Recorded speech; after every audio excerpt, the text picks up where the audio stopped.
tu as peur de l'avenir et tu te demandes si l'amour véritable existe vraiment ou si toutes les relations sont condamnées à l'échec. Peut-être que tu angoisses même dès que quelqu'un parle de divorce ou de séparation autour de toi. Toutes ces histoires te donnent l'impression que l'amour est impossible dans le monde d'aujourd'hui. Heureusement, cette peur vient surtout de ton focus, de là où tu choisis de poser ton attention. Aujourd'hui, je vais t'aider à changer de perspective et à transformer cette peur paralysante en une confiance et une sérénité pour ton avenir amoureux. Regarde autour de toi et regarde vers là où tu diriges ton attention. Est-ce que tu te concentres sur les couples qui se séparent, sur ceux qui partagent leurs histoires de tromperie, ceux qui se déchirent, ceux qui s'abandonnent? Si c'est le cas, c'est normal que ton esprit te dise que l'amour finit toujours mal, que l'amour est une source de souffrance, parce que chaque jour, il est confronté à des preuves évidentes. Et l'amour ne se résume pas uniquement à ces histoires-là, heureusement. Il y a des modèles de couples durables autour de toi, et si ce n'est pas le cas, qu'il n'y en a pas dans ton entourage, il faut maintenant que tu changes de référentiel pour t'identifier à de nouvelles personnes, de nouvelles relations qui t'inspirent et qui te donnent vraiment de l'espoir. Peut-être que tes grands-parents en sont la preuve parce qu'ils sont ensemble depuis des années, que leur amour a surmonté énormément de hauts et des bas. Et si ce n'est pas le cas dans ta famille, regarde plus loin.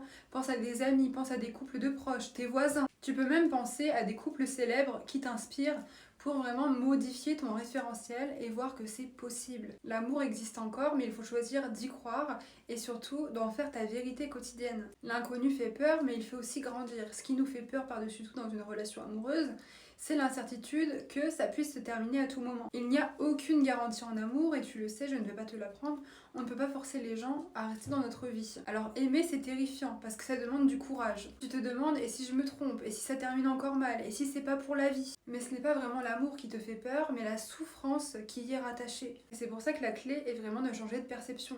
Quel est le référentiel amoureux que tu as eu jusque maintenant?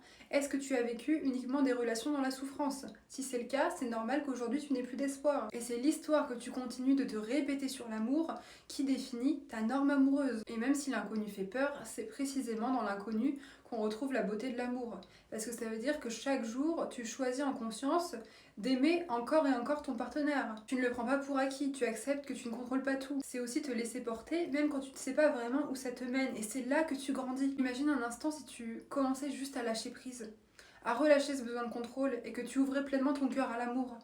Qu'est-ce qui se passerait? Qu'est-ce qui pourrait t'arriver? Aimer, ce n'est pas savoir, parce que tu ne peux pas tout comprendre. Aimer, c'est expérimenter et vivre l'amour. Est-ce que tu veux vivre toute ta vie dans la peur ou alors choisir de croire en l'amour? En fait, le constat est le même. Que tu te prennes la tête avec des incertitudes ou que tu choisisses de lâcher prise, si un jour ta relation doit se finir, ça arrivera exactement de la même manière. Sauf que dans le cas où tu as choisi de lâcher prise, tu es nettement gagnante parce que tu auras profité pleinement de chaque instant et tu n'auras pas vécu cette relation en restant bloqué dans ta tête. La peur de l'avenir ne disparaîtra jamais complètement parce que c'est humain d'avoir peur de perdre l'autre, de ne pas savoir ce qui va nous arriver. Et la seule chose qui est en ton contrôle, c'est que tu peux apprendre à ne pas lui donner tout ton pouvoir. Ressens-toi sur les modèles qui t'inspirent, ouvre-toi à l'inconnu et accepte que même si ta relation doit potentiellement se finir un jour, c'est une expérience qui valait la peine d'être vécue. Il y a une phrase très puissante qui est devenue mon mantra depuis des années et qui m'a vraiment permis de me libérer de ma crainte de l'abandon et de l'avenir. C'est ce qui m'est destiné ne peut pas m'être volé, et si ça l'est, c'est que ça ne m'était pas ou plus destiné. Je pense qu'il faut aussi faire confiance à la vie, en ce que le destin nous réserve, et réaliser que chaque jour, deux choix s'offrent à toi. Soit tu vas diriger ton énergie vers tes peurs, angoissé à l'idée que la relation se termine un jour et donc être dans ta tête et passer totalement à côté du moment présent, soit tu vas choisir de t'investir intentionnellement pour rendre ta relation vraiment extraordinaire. Et là tu es gagnante, peu importe ce qui peut arriver par la suite. Rappelle-toi également que aimer est un verbe d'action.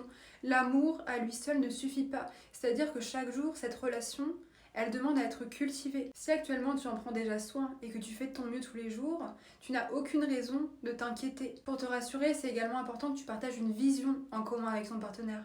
Donc que vous ayez des projets, mais aussi des conversations, des compréhensions qui vous unissent réellement. Une relation demande une vraie attention et considération en conscience au quotidien. Donc je suis pas en train de te dire que vous devez forcément parler du mariage et d'avoir des enfants si vous vous êtes rencontrés récemment, mais tout simplement que c'est important de partager une vision en commun. Parce que le couple, c'est un lien qui nous unit. Il nous faut des choses en commun qui vont nous relier. Et alors toi, tu peux prendre le temps d'écrire dans un journal, par exemple, sur cette vision. Imaginer comment tu te projettes dans plusieurs années avec ton partenaire.